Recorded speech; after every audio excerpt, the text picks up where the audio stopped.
I guess based on the story that I've seen out there, and we've talked about the father's rights stuff, and we've talked about, we have similar stories, I think, in many cases. And I guess I don't understand the whole story about what it is that you're going through. The part that bothered me most is that you aren't able to see your kids. And the story came out that you weren't able to see your kids yet. The attorney is representing is it your ex-wife or right, yes, ex-wife? She has basically said, no, he can see his kids. He chooses not to. I have a difficulty with that, as I feel that adds to the stereotype that is so difficult for fathers to break. So what is there an order where you can see your kids, or are they really preventing you from seeing your kids? There's an order that came out of a July proceeding which prevented me from seeing my children. That was based upon demeanor at the trial, where I took exception to a lot of things and attempted to produce evidence that was excluded. Now, we all know that judges can exclude evidence. They can control the tempo.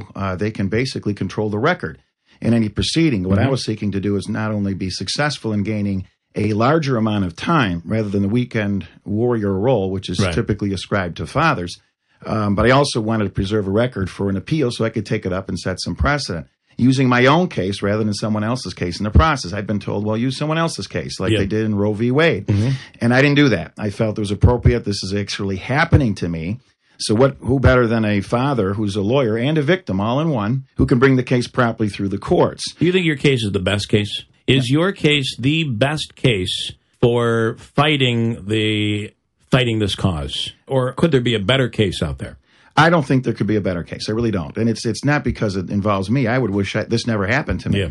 You can't imagine the pain that you go through when you can't see your children. The lawyer for my ex simply lied. I mean, I called the station to try to, it threw me aback, as so many things have in the course of this process, but she absolutely lied. I mean, I went and got that order vacated in October. There are many out there say, well, you got to keep going back. You got to keep fighting, which I did. And there are so many petitions. I mean, I have just piles and piles. I have a corner of an entire library full of documents to back this up, and the record backs it up. And so I got the order vacated, and in November, I went back to see my children. I showed up at the driveway of my ex's home, and no one was there. The shades were closed, so I filed another petition, this time a violation. I said, you vacated the order. Okay, we got over it as far as, whatever demeanor you think I offended you with at the July custody trial. You now vacated the order. I'm back now in court because she deprived me yet again. She did on the weekend before the trial. This is all in the record. I'm not making this up. Even in the custody case itself, the whole weekend before coming into that proceeding in July was completely deprived because her father was visiting. I'm sorry. The grandfather has had his day. It's my day as the father, and that doesn't take precedence over me, especially when you're talking about weekends. When you take an entire weekend away, unlike the custodial parent, that's half of your entire time for the entire month. So you're saying none of that it mattered to the judge. Okay, they bowled over it. There was an extreme liberal philosophy at play there, and of course that's going to be very at odds with me. Well, in any event, in November I went back, filed a violation petition, and the judge reinstated the July order.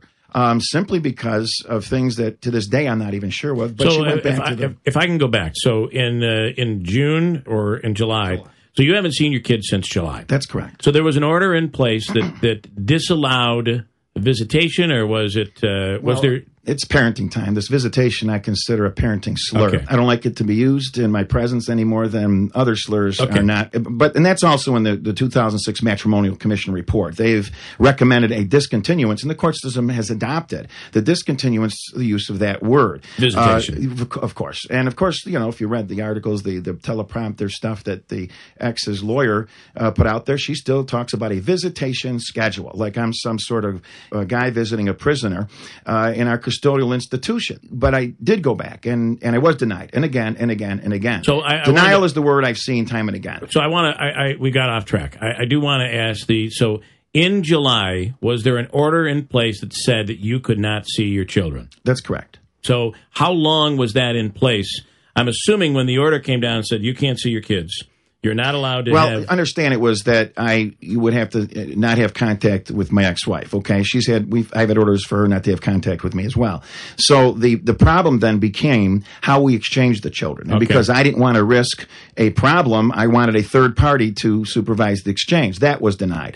It's a much more complex process than what you're trying to get out here. And I understand what you're asking. I'm just trying to, and so what the effect of the order was that I could not see my children. Right. And that continued. Now, once again, I filed petitions. Remember something? I was denied.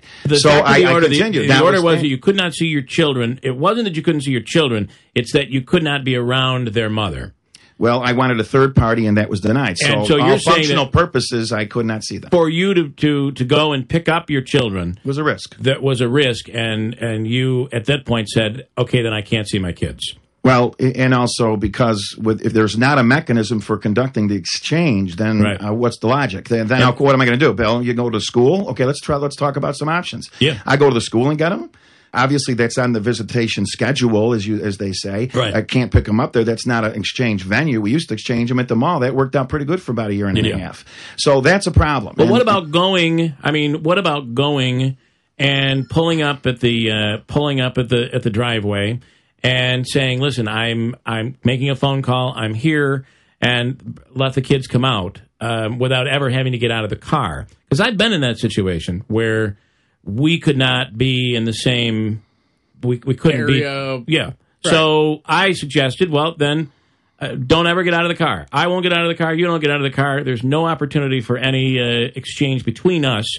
The children will come out, and why couldn't that have been done? I did. May is a good example. May of last year, before again, custody is another, I think, a foreign term to be used in this process. But for the sake of the public, we'll use the word custody. Yep. It should be parenting time, parenting processes. But in any event, before the custody trial, okay, I had 2 weekends a month and Thursdays. And so I went to my ex's home, and this is in May of 2009, and 3 cop cars show up at her driveway. Hadn't done anything wrong. I'm sitting in my truck waiting for my children, as I'd done 1,000 times. But you got to understand, as it was getting closer to the custody trial, all these custodial tactics began to rear their ugly heads. I know what these tactics are. I've been around this stuff for almost 25 years. It's ugly. It's very ugly, and it's pathetic. But this is part of the way the law is presently structured that I'm trying to change. And so the less time you spend with your children, the less capacity you have for making a custody that you're the better parent. If you're not seeing your children, what exactly can you testify to? So in any event, I went there. 3 New Hartford police cars show up, and I say, and of course it got me very upset. And I said, "What is this all about?" And they said, "Well, your license has been suspended." Of course, I didn't know about that. The way these laws work, you get some potential notice that somewhere down the road, your license could be suspended by the DMV. But they don't tell you when or if that's going to happen by any formal notice by the DMV itself. So it's kind of like you're taking a risk every day you go out on the road and drive. Well, I didn't know about it. Didn't have any evidence of it. But the officer said, no, in fact, it had been suspended. I said, okay, fine. I got another person to pick me up. But the problem is, it was an ambush. There's no question that it was. I could have gotten this material from her lawyer when I asked for it only 2 weeks earlier in court. If it's supposedly suspended, send me the documents. And I had another person drive me away. Now, there's 3 cop cars in my ex's home. You think I'm going to want my children to come out and see this? Right. These are some of the pathetic tactics that are used to gradually push fathers out of their children's lives. And all of it is based upon money. It's based upon money because the person who gets the custodial award gets the support award. And these are awards. We are awarding parents for destroying the other parent. We place the children between the parents, then we get these parents fighting over the children in the most barbaric war known since the medieval ages. Yeah. And we reward them. We give them money for who can beat up the other parent best. There's a jackpot.